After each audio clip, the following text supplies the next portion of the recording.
my face. And so sweat for battle. This is more than just a game. Breaking through the silence. It's time to stand up. Listen to the fear. It's time to rise up. Now is the moment. Now is the time to win or die. To win or die. To win or die. The moment you want so bad. Stand united.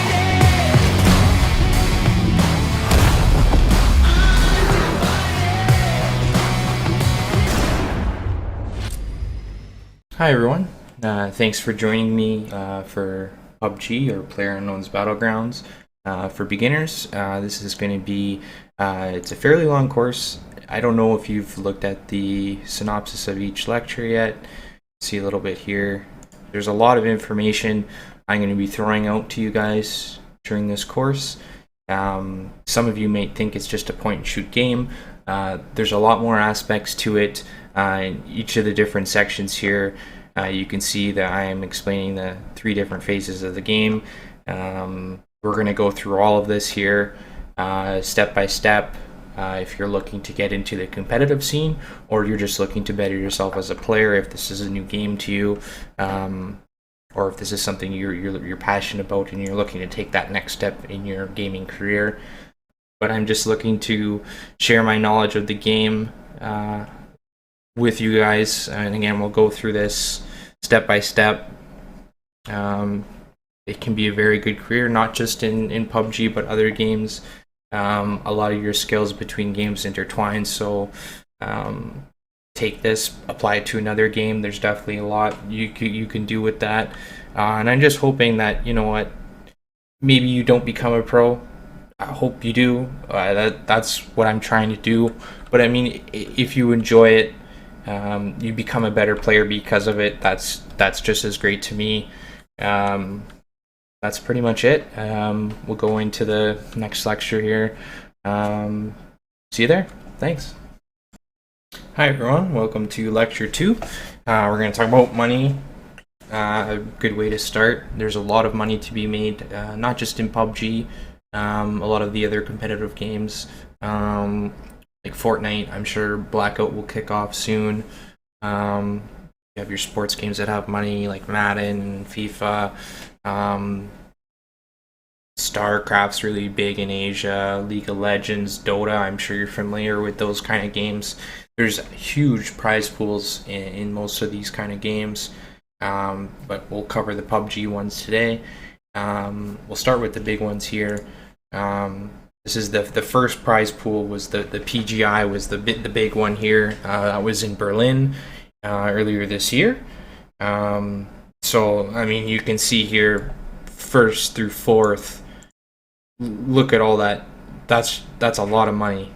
That's a lot of money. That's the third person perspective. There was 2 different sides. You have your third person perspective game mode and your first person. And then again, for your first person, like, Welcome to South George did very well in both. Same with Team Liquid. Look at, that's a lot of money. A lot of money. Even last place, $2,500. It's not a lot. I'm sure they got their flights and hotels paid for by their organization, but there's a lot of money to be made. That's one. This is the Broadcaster Royale. They're starting up season 2. I think they already have, or they're starting it soon. Again, a lot of money to be made. And again, these are paid for, so they would pay for your flights or hotels. Pretty much everyone walked away with money. There was 80 teams. 76. This was a twos tournament.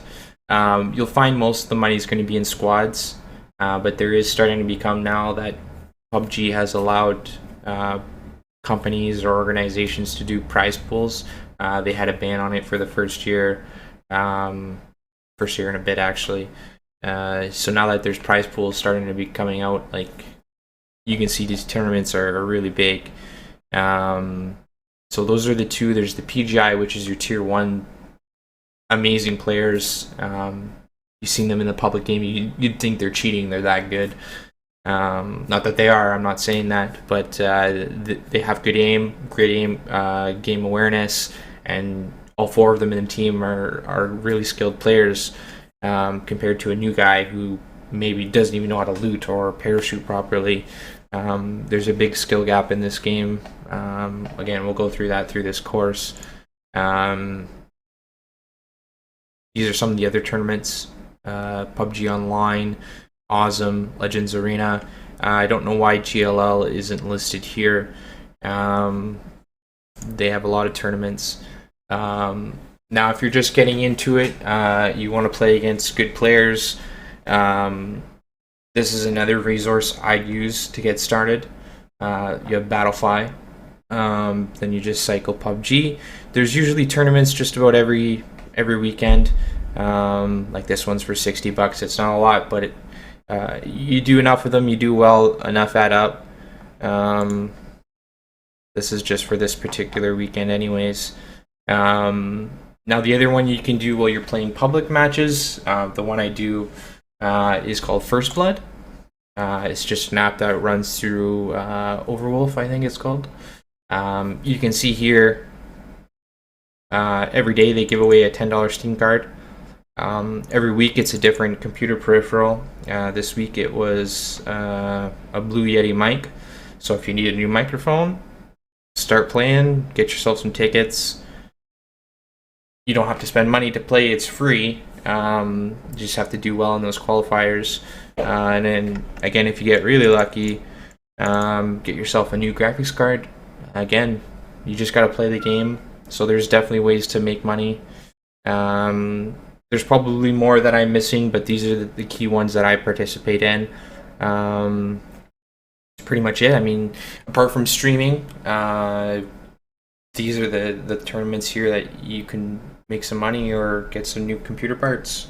That's pretty much it. Next we'll start into game awareness, because that's going to be your key component for playing this game, or really any type of game, competitive level.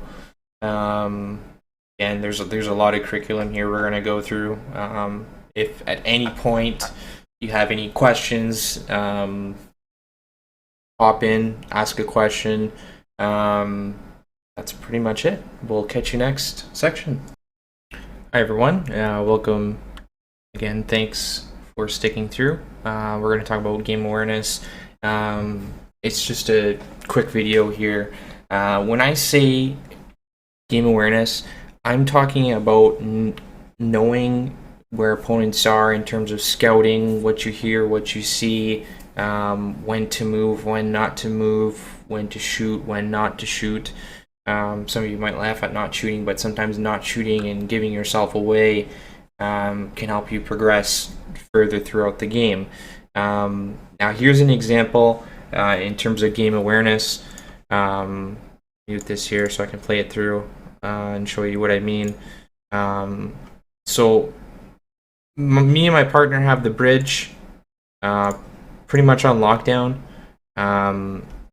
You'll see I go through this game later in our duo segment. But when I'm talking about game awareness, I don't know. This team up here is not doing a very good job of scouting and seeing what's available to them and where to move. Because honestly, they should be playing the top of this ridge and going north. There's lots of shooting going on here at the bridge. I don't know if they're just trying to get into a fight. It is a public game, so who knows at that point. But if they're looking to win, they should be scouting this ridge here along the side of the gas and seeing what's available to them and try and move into the circle. Even same with this team that's holding down the gas station north of the bridge. There's only one guy holding, so they could push up these rocks and up to him. Again, I don't know what these players are looking at. I can only speak for myself and what my teammate are doing. But I'm going to say they don't have very much game sense or game awareness at that point, because they should not be throwing themselves into that situation. and I don't know what they're doing. So throughout these topics, when I refer to game awareness, it's situations like this.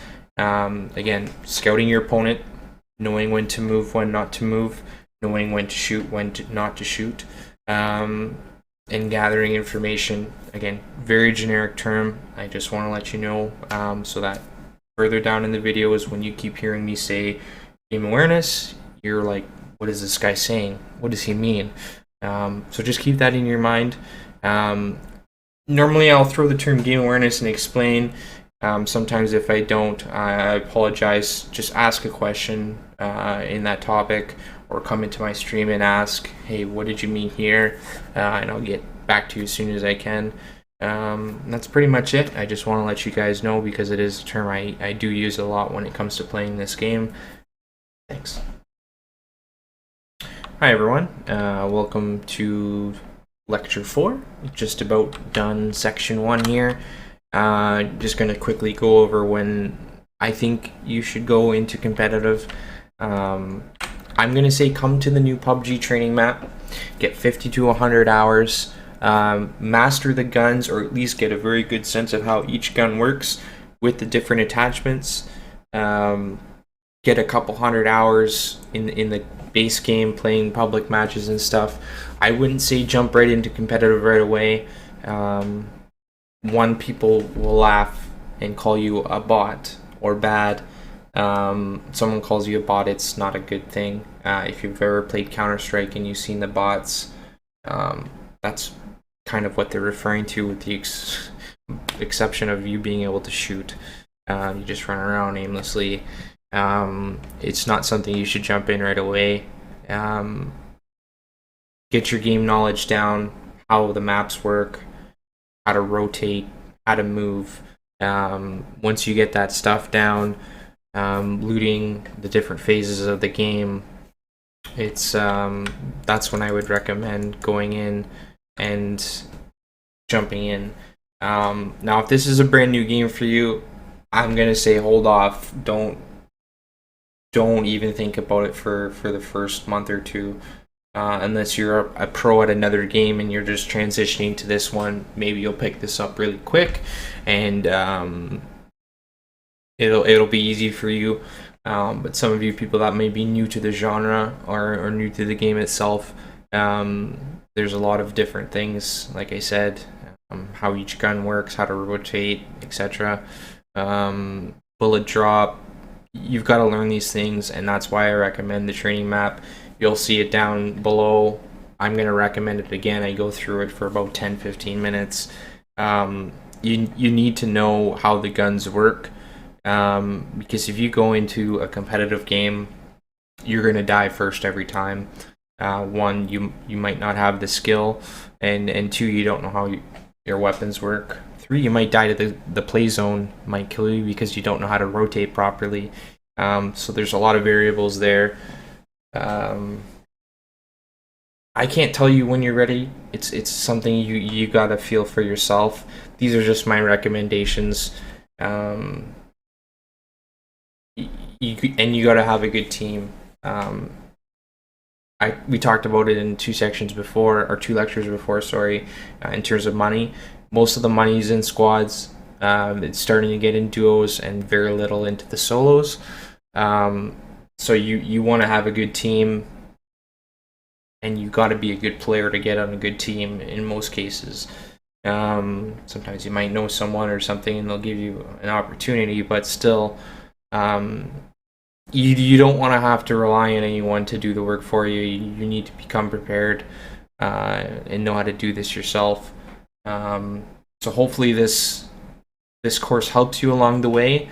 Again, you've got to put the time in. It's not something you can just pick up and I'm getting paid $100,000 a year or $200,000 or whatever. It's not gonna happen. Yeah, I'm sorry. Yeah, if that's what you think, it's a get rich quick scheme. No, it's not. You got to play. You got to put in the time. Watch other pro players play. You see Shroud or Dr. Disrespect or any other big names. You'll see them play. Now they play different because they're playing for stream and all the excitement of that. But competitive play, just watch how they're moving. Their movements are pretty good. How to move to compounds and stuff, they're pretty good that way. But a lot of times they're just looking for fights. So if you can, usually on weekends and Wednesday and Thursday nights, there's GLL. Watch some of the big tournaments. You'll see them, the weekly tournaments too. You can watch. The casters, for the most part, do a good part in analyzing how players and teams are doing. So take that information. You have to take notes, write it down, do what you have to do as a learner to obtain that knowledge and progress yourself as a player. That's pretty much it. That's short and sweet. Next, we're going to go into settings, personal settings for myself, what I recommend. We'll slowly get into it, and then we'll get into the nitty gritty about PUBG. Thanks. Hi, everyone. Congrats. Welcome to section 2. Again, thanks for sticking through, joining the program. Today, we're going to go through some Windows settings and some visual settings on PUBG. Next section will be about movement control and my recommendations for that. Okay, so first things first, make sure your AMD or NVIDIA graphics card definitely up to date. You always want the latest updates. Your Windows update, always up to date. If you have a fairly old motherboard, I would recommend your BIOS be updated. Also to make sure your RAM speed is correct with what your RAM is actually outputting. I just recently switched from the Intel i7 6700K to the Ryzen 2700X, and for the first month or so I had the wrong RAM in my BIOS and it was causing a lot of issues. So definitely make sure, if you're not sure, look at your RAM. There should be a code on it. Google it. Okay, my RAM's DDR4 3200 megahertz. Let's make sure the BIOS matches that. Now, some cases you might have the wrong board. It doesn't support it. You might find yourself crashing. Just knock it down 100 or 200. You should be fine. First things first, we'll go here, NVIDIA control panel. There's a couple settings we want to change here. Under 3D settings, adjust image settings with preview. Now what you're going to want to do, now my specs here, again, the Ryzen 2700X, I have 16 gigs of DDR4 RAM at 3200 megahertz and a 1080 Ti. Completely overkill, more than you definitely need. But with the way PUBG is, and because I stream, I went balls to the wall and got pretty much the best that I could get. Now that there's the 2080 Ti, there's definitely better stuff, but I'm gonna wait either till next gen or what have you. It's not necessary right now. I can 150, 160 FPS easily now that they're starting to fix the game. Anyways, what I do here, use the advanced 3D image settings is what I have checked. I think it's on use my preference or application. I forget what the default is. This isn't just for PUBG. I have this set for every game that I play. And to actually make these changes useful, we go to manage 3D settings, or you can hit take me there. It'll bring you down to the second tab here. Under global settings, just because again I want it for every game, everything is pretty much the same except for power management mode, usually an optimal power. Prefer maximum performance is what you want. This is going to get the most out of your card. Preferred refresh rate, highest available as well. For some reason, when I first put my computer together, it was on application controlled. I don't know if it was the first game I opened where it was restricted or capped and it just took that over. I have no idea. Pretty much everything else is the same. Double check. You can see what the default is by the Greene. That's the NVIDIA recommended. That'll be the default. A couple of them I used to have different. If you have a lower end computer, a lower end card, switch this from quality to performance. It's on. There might be some other tweaks. Again, these Windows settings are fine-tuned to my computer. If you have something similar, these settings will work. If you're running, say, AMD and an Intel, just because I'm running the opposite right now, my settings might not work for you. You might have to look up something else. If there's some good resources I find, I will throw them in this course. But for now, we're just going over the AMD series CPU and the NVIDIA GPU, because that's what I have. I've had it for a couple of months now. It's what I'm familiar with, so we'll go over that. No. What I changed. Anyways. Now, for some reason, my last update changed this. I want the physics settings to be forced here. In game, some people say it matters, some people say it doesn't, but this will take some effects and shift it to your graphics card. If you've got a higher end graphics card, even like a 1050, it's going to be better if your CPU is not there. You'll create a bottleneck if you don't have it set this way. So we're going to hit apply, applying, yada yada. Under display, change resolution, you want to make sure this. Now I'm playing with this is my monitor by default. I just bought it because this monitor was regular $700. It was on sale for $3. I bought it. The refresh rate 165. Some people might be playing on 60.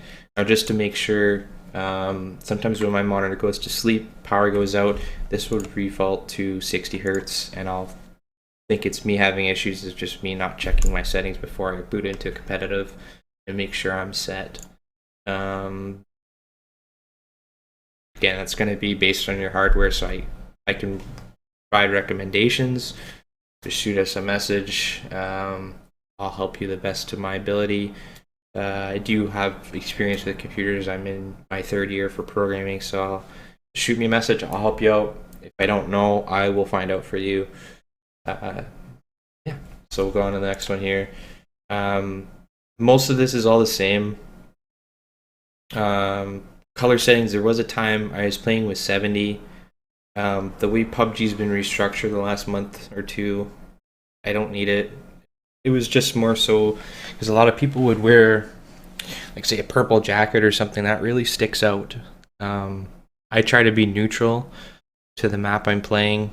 For competitive anyways. If public games, I could care less. I could give me a hot pink shirt and jacket and I'll wear that. Doesn't matter for public games. For me anyways. Then the rest, again, pretty much the same.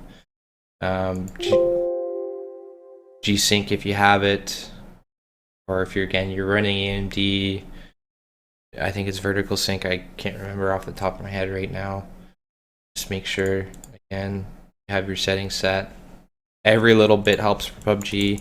It's not completely there yet. A couple of months, hopefully it is, or at least better. Hop into PUBG here, go over a couple more things. The next topic we're going to talk about in section 2 is your movement and control keys. We'll go over that. But first, I'd like to go under the graphics settings here, and just because they're kind of related to the Windows settings, keep them in one spot. Now you can see here in game, just in the lobby anyways, with how visual intensive it is with all the moving grass and the smoke and all that. At 155, between 150 and 160. Again, I have a really good computer, and to me it seems a little weird, but anyways. So under graphics, if you have a lower end computer, just disable this. You're in video highlights. Now, a lot of people, I would recommend playing full screen. It definitely is a good gain on your frames per second. I play windowed. Usually I'm streaming or I'm talking in Discord via chat. So I like to be able to bounce between the two without having to alt tab, so I can still kind of hear what's going on. The only downside, again, I'm losing frames doing that, but the downside to playing full screen, a lot of my friends complain that they crash when they go to alt tab if they're trying to check another application.